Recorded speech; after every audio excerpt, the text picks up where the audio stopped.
From 2021 to date, there has been a steady decline in Kuami Eugene's career, with his last hit song, Monica, which was released in January of 2024. So close to a year and a half now, even after releasing a couple of songs here and there, the rock star is nowhere near where he used to be. The only reason he's even talked about of late is the work he did on Watch Me, writing and producing a gospel banger for Empress Gifty. Kuami Eugene's recent song, Do Better, is having over 1 million views on YouTube and some bars on TikTok. But this song in question is nothing special, just fast food music engineered for TikTok trend. He's clearly following the same formula he does to get a hit song, but nothing seems to be working of late.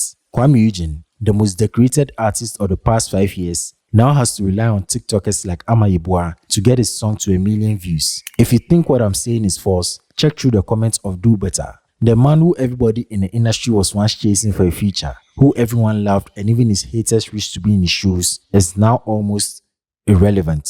When Angela was released in 2017, it introduced the world to a young new prospect who goes by the name Kuami Eugene. His vocal ability and songwriting skills were obvious from his time at MTN Hitmaker, but the industry was crowded with established names, and Angela was able to change that in a second.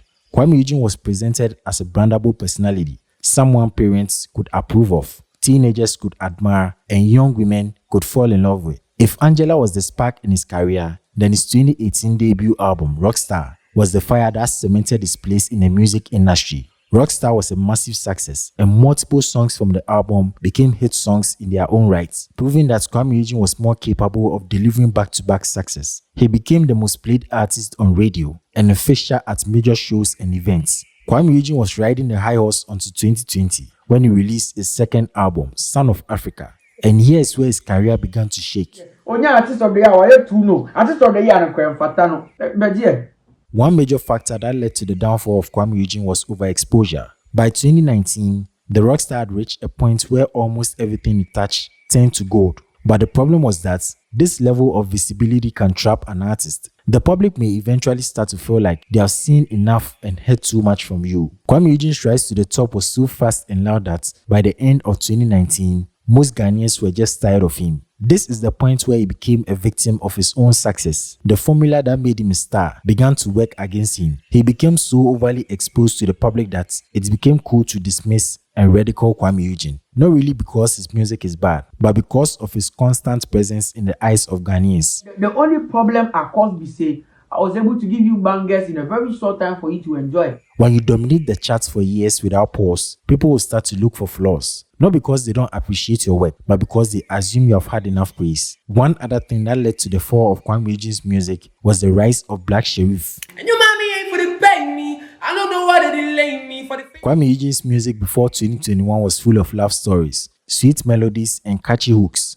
But along the line, something shifted. The mood of the country wasn't about love anymore. People wanted music that told their story, their pain, their hustle, their depression and anxiety. Black Sherif released First Sermon in 2021 and everything changed. The song wasn't polished, it wasn't sweet, it wasn't even catchy, but the song was real. His voice was not perfect, his flow was very aggressive, and his lyrics were painfully honest. The rise of Black Sherif didn't end Kuami Eugene's career. It exposed a crack in listeners and a change that was about to come. The fans who once danced to Angela were now quoting Second Sermon on their status. The same people who cried over Wish Me Well now shouted, "Of course I fucked up." Black Sherif wasn't just popular. He dethroned romantic high-life pop as the dominant sound and replaced it with something rougher, darker, and more honest. Black Sherif was a young boy talking directly to his peers, telling them he was scared, angry, and determined. The rise of Black Sherif was a clear break from the polished feel-good sound that artists like Kuami Eugene had mastered.